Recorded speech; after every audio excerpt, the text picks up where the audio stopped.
Evaluation क्या होता है और किस तरह से किया जाता है, ये मैंने पहले ही वीडियो अपलोड कर चुकी हूँ। So learners, welcome to my channel all about education. और आज हम जानेंगे कि जो इवैल्यूएशन टूल या एक टेस्टिंग टूल या एक परीक्षण का उपकरण होता है, उसमें कौन कौन से गुण होने आवश्यक हैं। What are the characteristics, what are the qualities a good evaluation tool must have. तो let us discuss what are those qualities in detail. So as you know that whatever testing we do, whatever evaluation we do, we need to check an individual's achievement and individual's characteristics. हम ये जानना चाहते हैं परीक्षण से कि किसी एक व्यक्ति के क्या व्यवहार में क्या नया परिवर्तन आया है, उसके क्या गुण हैं, उसकी क्या विशेषताएं हैं। तो इनको जांचने के लिए हमें परीक्षण करना पड़ता है। तो ये जानना बहुत ज़रूरी है कि जब हम कोई परीक्षण के लिए उपकरण लेते हैं, whenever we select a tool, that how will we go in for the evaluation or for the testing, तो उस टूल के क्या क्या क्वालिटीज़ हैं, उस टूल के क्या क्या गुण हैं जो उसमें होने चाहिए, जिससे परीक्षण हम तरीके से कर पाएँ, सफलतम तरीके से कर पाएँ। अतः हमें उपयुक्त उपकरण ज़रूर उसका चयन करना चाहिए और समझना चाहिए कि वो ऐसे कौन से गुण हैं, कौन सी क्वालिटीज़ हैं जो उस उपकरण में होनी चाहिए। तो there are certain qualities which I have enlisted here. आप देख सकते हैं कि कौन कौन सी क्वालिटी है। इसमें सबसे पहली है विश्वसनीयता, फिर है वैलिडिटी यानी कि वैधता, फिर ऑब्जेक्टिविटी यानी कि वस्तुनिष्ठता, फिर easy to access with regarding to cost etcetera and how to administer it, यानी कि जो भी हमारा टूल है, उपकरण है, उसको हम कैसे पा सकते हैं, उसकी जो ख़रीद है वो कम होनी चाहिए कीमत, उसका क्रियान्वयन आसान सरल होना चाहिए, स्टैंडर्डाइज होना चाहिए यानी कि प्रमाणीकृत होना चाहिए, व्यापक होना चाहिए, डिस्क्रिमिनेटिंग मतलब विभेद करने लायक होना चाहिए और स्वीकार्य होना चाहिए। तो ये गुण इसमें होने चाहिए एक अच्छे उपकरण में, एक अच्छे टेस्टिंग टूल में, और इन गुणों को हम थोड़ा सा डिटेल में जानने की कोशिश करेंगे। सबसे पहले हम लेंगे रिलायबिलिटी, जैसे कि एनास्तासी कहते हैं कि इसका अर्थ होता है कि जब हम कोई अंक प्राप्त करते हैं, किसी भी टेस्ट के स्कोरिंग प्राप्त करते हैं, तो उसमें एक समान रूपता होनी चाहिए, एक समानता होनी चाहिए। यानी कि जब हम वो टेस्ट किसी को देते हैं, जैसे कि ए बच्चे को दे रहे हैं जो एक जगह का है और बी बच्चे को दे रहे हैं दूसरी जगह का है, तो जब वो आंसर करते हैं, जब वो रिस्पॉन्ड करते हैं, जब वो उत्तर पुस्तिका में उत्तर लिखते हैं, तो हम उसको जब इवैल्यूएट करते हैं, जब चेक करते हैं, तो जो अंक मिलते हैं, जो भी उस लेवल के दोनों स्तर के बच्चे होंगे, समान स्तर के अगर बच्चे हैं तो उनको अंक भी समान स्तर के मिलने चाहिए। ऐसा नहीं होना चाहिए कि आज उसी परीक्षण में एक बच्चे को 10 में से 8 मिले और थोड़े दिन बाद हम उसी परीक्षण को देते हैं तो उसमें से 10 में से बच्चे को 6 मिले। तो ऐसा टेस्ट नहीं होना चाहिए, उसकी एक विश्वसनीयता होनी चाहिए। और इसी प्रकार से स्किनर भी कहते हैं कि a test should be reliable, it is reliable if it measures consistently, यानी कि जब वो कोई भी चीज़ का मापन करता है और उसमें समानता दिखाई देती है, समान अनुरूपता दिखाई देती है, तो ही वो परीक्षण विश्वसनीयता लिए हुए होता है। तो हमें उस पर विश्वास करना आना चाहिए अगर वो परीक्षण में वो गुण है तो। अगर विश्वसनीयता का गुण नहीं है तो जैसे मैंने बताया, एक जगह पे परीक्षण अलग रिजल्ट दे सकता है, दूसरी जगह दूसरा रिजल्ट दे सकता है। तो ऐसे परीक्षण में हमारे को विश्वास नहीं होता है, हम इस पे बिल्कुल भी रिलाई नहीं कर सकते, इसमें बिल्कुल भी निर्भर नहीं कर सकते कि ये परीक्षण हम लागू कर सकते हैं। देयरफॉर वी कैन रिलाई और trust on a testing tool when it has reliability. तो उसमें एक कंसिस्टेंसी होनी चाहिए और एक एक्यूरेसी होनी चाहिए, तभी हम उस टूल को, उस उपकरण को प्रयोग कर सकते हैं। तो अगर हमको रिलायबिलिटी देखनी है किसी भी टूल में, तो उसके लिए बहुत सारे मेथड हैं, जैसे कि स्पीयरमैन कोरिलेशन मेथड है, स्प्लिट हाफ मेथड है, कुडर रिचर्डसन फॉर्मूला है जिसमें 20-21 फॉर्मूला है, फिर पैरेलल फॉर्म या अल्टरनेट फॉर्म है। इन सब के बारे में मेरा दूसरा वीडियो है रिलायबिलिटी एंड वैलिडिटी पे, उसमें आपको डिटेल में समझ में आएगा। दूसरा हमारा आता है वैधता, वैलिड। जैसे कि हम जब डिस्कशन करते हैं, जब हम चर्चा करते हैं, तो कोई व्यक्ति बिल्कुल बेकार का पॉइंट सामने रखता है, कोई व्यक्ति बहुत सही पॉइंट हमारे सामने रखते हैं उस चर्चा में, तो हम कहते हैं भैया आपने बिल्कुल वैलिड पॉइंट उठाया है, आपका जो बिंदु है बिल्कुल उसमें वैधता लिए हुए। तो वैलिडिटी का मतलब है कि जब हम कोई चीज़ क्या मापन करने जाते हैं, जब हम मेजर करने जाते हैं, तो वो वही चीज़ मेजर करे, वो उसी चीज़ का मापन करे जिसका हम करना चाहते हैं। ये नहीं कि किसी और चीज़ का मापन करने गए हो कुछ और रहा है, तो उसमें वैधता नहीं है। वैधता वही है जो जिसके बारे में हम बात कर रहे हैं उसी का ही वो कार्य करें। जिसका हम मापन कर रहे हैं उसी का वो मापन कर पाए, तो वो उपकरण आपका वैध माना जाता है।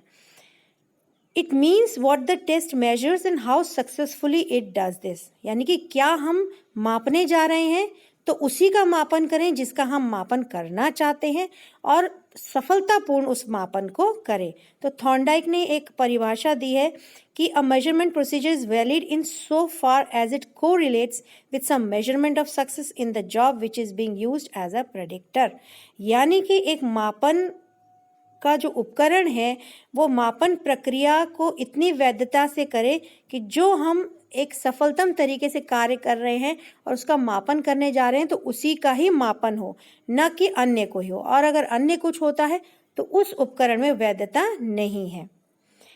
गुलिक्सन ने बहुत अच्छी बात करी कि it is the correlation of a test with some criterion, यानी कि हम कोई निकष तय करते हैं, हम कोई मानक तय करते हैं, हम कोई स्तर तय करते हैं कि ये मापन करना है, और अगर वो उपकरण वही मापन करता है तो उस उपकरण में वैधता पाई जाती है।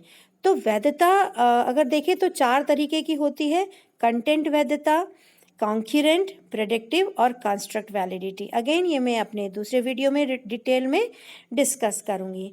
तीसरी जो क्वालिटी एक टेस्टिंग टूल में होनी चाहिए वो ये है कि इसमें किसी भी प्रकार का वस्तुनिष्ठता, यानी कि किसी भी प्रकार का इसमें व्यक्तिनिष्ठता नहीं होनी चाहिए, सब्जेक्टिविटी नहीं होनी चाहिए।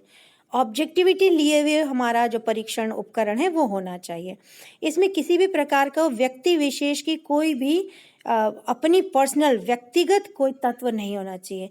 जब वो टेस्ट बना रहे हैं, जब वो परीक्षण बना रहे हैं, तो अपना कोई मर्जी या अपना कोई जो तत्व है मिलाना नहीं चाहिए। जो कंटेंट है जिस पे आधारित परीक्षण बनना है बस हम वहीं तक अपने आप को सीमित रखें, अपनी कोई बात उसमें पर्सनल कहने की ज़रूरत नहीं है। अगर ऐसा है तो वो उपकरण पूरी वस्तुनिष्ठता लिए हुए है और बहुत ही उत्तम उपकरण माना जाएगा। तो ऐसे उपकरण में न हम किसी के प्रति पार्शियलिटी करते हैं, न किसी से पक्षपात करते हैं, बिल्कुल क्लियर कट जो परीक्षण करना है वही परीक्षण होता है, और ऐसे परीक्षण को हम कहते हैं कि इसमें वस्तुनिष्ठता है। तो जब हम इस तरह के परीक्षण को लेते हैं और इसको लागू करते हैं जिसमें वस्तुनिष्ठता होती है, तो ऑब्वियस सी बात है कि उसके ऊपर हम विश्वास भी कर सकते हैं। We can rely on this test which has objectivity in it. तो हम उस पर निर्भर हो सकते हैं, हम उस पर यूज़ कर सकते हैं, उसको अपने रिलायबिलिटी शो कर सकते हैं। तो कहीं ना कहीं ऑब्जेक्टिविटी और रिलायबिलिटी एक दूसरे से कहना चाहिए कि एक दूसरे के साथ चलते हैं। तो अगर वस्तुनिष्ठता है तो उस पर हम विश्वसनीयता भी दिखा सकते हैं। और दूसरी बात, इस तरह के जो उपकरण होते हैं इनमें एरर यानी कि त्रुटि बहुत कम या न के बराबर होनी चाहिए। और जो भी हम नियमावली विधि इस उपकरण के लिए यूज़ कर रहे हैं वो अकॉर्डिंग टू जिसको हम टेस्ट करने जा रहे हैं, जिसका हम परीक्षण करने जा रहे हैं, उसके हिसाब से होनी चाहिए। अगली जो क्वालिटी है वो ये है कि it should be easily accessible, आसानी से मिले, हम आसानी से उसको लागू कर सकें, उसका क्रियान्वयन आसानी से हो, महंगा नहीं होना चाहिए। जब हम परीक्षण तैयार करते हैं तो परीक्षण में बहुत ज़्यादा समय, पैसा, इस तरह का कोई भी खर्चा ज़्यादा नहीं होना चाहिए, ज़्यादा ऊर्जा नहीं खर्च होनी चाहिए, बहुत ज़्यादा जटिल और बहुत ज़्यादा कठिन नहीं होना चाहिए। इससे क्या होता है, अगर बहुत ज़्यादा कठिनाई स्तर होगा तो हमारा रिजल्ट जो है वो उससे प्रभावित होगा। हम नहीं चाहते कि हमारा रिजल्ट उससे प्रभावित हो पूरी तरह से, इसलिए उपकरण जो है सोच समझ कर लेना चाहिए। तो और बहुत लंबा, बहुत समय लेने वाला टेस्ट भी नहीं होना चाहिए। कई बार जब समय ज़्यादा लगता है तो क्वालिटी गिर जाती है। उसके बाद अगली क्वालिटी जो होनी चाहिए वो है प्रमापीकृत। हम किसी भी परीक्षण को तभी प्रमापीकृत कर सकते हैं जब हम उस परीक्षण को जो बनाता है वो विशिष्ट व्यक्ति से बनाए, जो काबिल व्यक्ति से बनाए, जो एक्सपर्ट से बनाए, विशेषज्ञों से बनवाया जाए। फिर उसके जो भी आइटम्स है, जो भी उसमें क्वेश्चंस इंक्लूडेड हैं, उनको हम टेस्ट करें कि भाई ये जो प्रश्न हमने पूछे गए हैं कहीं ऐसे तो नहीं है कि ये प्रश्न कन्फ्यूजिंग हैं, या दुविधा में डालने वाले प्रश्न हैं। तो ये सारी चीज़ें ध्यान में रखते हुए जब हम उसको चेक कराते हैं, उसके बाद जो हमें परीक्षण मिलता है उसको स्टैंडर्डाइज परीक्षण कहते हैं। तो जब भी हम परीक्षण बनाते हैं तो हमें ये बातें, जो भी बनाता है परीक्षण, हम या कोई एक्सपर्ट बनाता है, तो इन बातों का ध्यान रखना चाहिए कि इस परीक्षण का उद्देश्य क्या है। ये जो हम जिसके लिए परीक्षण बना रहे हैं, टेस्टी यानी कि परीक्षणकर्ता, वो परीक्षणकर्ता को ध्यान रखना चाहिए कि जो परीक्षण देंगे वो उनका लेवल क्या है, उनका स्तर क्या है, कौन है जिनका हम ये परीक्षण देने वाले हैं, उपकरण कौन से होंगे, इसका अंकन कैसे होगा, स्कोरिंग कैसे की जाएगी। ये सारी चीज़ें ध्यान में रखकर ही हम एक आउटलाइन बनाते हैं, एक अनुदेशन, एक निर्देश तैयार करते हैं और उसी निर्देश के अनुसार ही हम जो हमारा परीक्षण है उसको बनाते हैं। तो उससे वो परीक्षण उपकरण अच्छा हो जाता है। और अगला जो गुण है, क्वालिटी है, वो है कॉम्प्रिहेंसिवनेस, यानी कि व्यापकता होनी चाहिए। अर्थात इस परीक्षण में वो सारे बिंदु, वो सारे आयाम, वो सारे डोमेन्स कवर होने चाहिए जो उस परीक्षण के लिए जरूरी हैं। So it should be seen, जो भी परीक्षण बना रहा है वो देखे इस बात को कि इस परीक्षण में व्यापकता होनी चाहिए, हर बिंदु, हर एरिया, हर डोमेन को कवर करना चाहिए।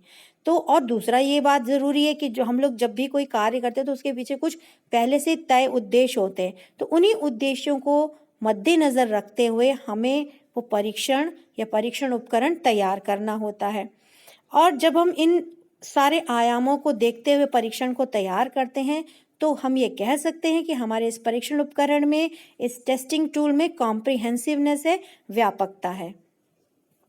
इसके अतिरिक्त एक बहुत ही इंपॉर्टेंट पॉइंट है कि विभेद करना। ये जब हम उपकरण लागू करते हैं तो ऐसा नहीं होना चाहिए कि एक ब्रैकेट में बहुत सारे बच्चे आ जाएं जब हम स्कोरिंग करते हैं। उससे क्या होगा कि हमें पता नहीं चलेगा कि एक बच्चा दूसरे बच्चे से भिन्न कैसे है, उसके सफलतम श्रेणी में भिन्नता कहाँ से ढूंढेंगे। तो एक अच्छा उपकरण वो होता है जो एक बच्चे को दूसरे बच्चे से हम उसका आसानी से रिजल्ट के आधार पर विभेद कर सकें, डिफ्रेंशिएट कर सकें, डिस्क्रिमिनेट कर सकें। इससे क्या होगा कि हम बच्चे को एक तरीके से हम उनको अरेंज कर सकते हैं कि इस बच्चे ने बहुत अच्छा किया, इसने थोड़ा कम अच्छा किया, ये औसत स्तर का कर पाया। तो हम इसमें आराम से, जब हम इस उपकरण को लागू करें बच्चों में, स्टूडेंट्स में, और जो रिजल्ट हमें आए उसके आधार पर हम बच्चों में विभेद कर पाए, तो वो उपकरण बहुत अच्छा माना जाएगा। वो टेस्टिंग टूल बहुत ही आसानी से हमको विभेदीकरण में मदद करा, इसलिए उसकी ये क्वालिटी बहुत अच्छी है। इसके अतिरिक्त एक क्वालिटी है एक्सेप्टेबिलिटी, स्वीकार्य, यानी कि जब हम कोई टेस्टिंग टूल देते हैं बच्चों को तो बच्चों को वो टेस्टिंग टूल स्वीकार्य होना चाहिए। They should be able to accept it, they should be able to take that examination, they should be able to accept that tool for assessment. उनका ये जाना, क्योंकि बहुत सारे, कई बार कैसा होता है कि जो क्वेश्चन पेपर होता है या जो टेस्टिंग टूल होता है बच्चों को समझ में नहीं आता, बच्चों को सही नहीं लगता, उनको लगता है ये उपकरण सही नहीं है, ये सही तरीके से हमारे जो काबिलियत है, हमारी जो कैपेबिलिटी है उसकी जांच नहीं कर सकता, टेस्ट नहीं कर सकता। तो अगर व्यक्ति के मन में ऐसी बातें आ जाती हैं, दैट मीन्स कि उस उपकरण को वह व्यक्ति स्वीकार नहीं कर पा रहा है। तो हमको ऐसा उपकरण बनाना है कि ज़्यादा से ज़्यादा लोग उसको स्वीकार कर पाएँ, उसको एक्सेप्ट कर पाएँ और वो टेस्ट दे पाएँ। तो ये एक क्वालिटी बहुत बड़ी है जो किसी भी टेस्टिंग टूल में होनी चाहिए। तो ये कुछ टेस्टिंग टूल की क्वालिटीज़ हमने डिस्कस करी कि what are the characteristics of an ideal testing tool, कौन कौन से गुण होने चाहिए। आशा है आपको समझ में आया होगा। और आपको अगर कुछ पूछना हो, बात करनी हो, आइडिया देना हो, सजेशन देना हो, तो please post it in my comment box. और वैलिडिटी एंड रिलायबिलिटी यहाँ पे मैंने शॉर्ट में ली है, अगर आप डिटेल में समझना चाहते हैं so please watch my another video on validity and reliability. Please like, share and subscribe my channel. Thank you for watching. Happy learning.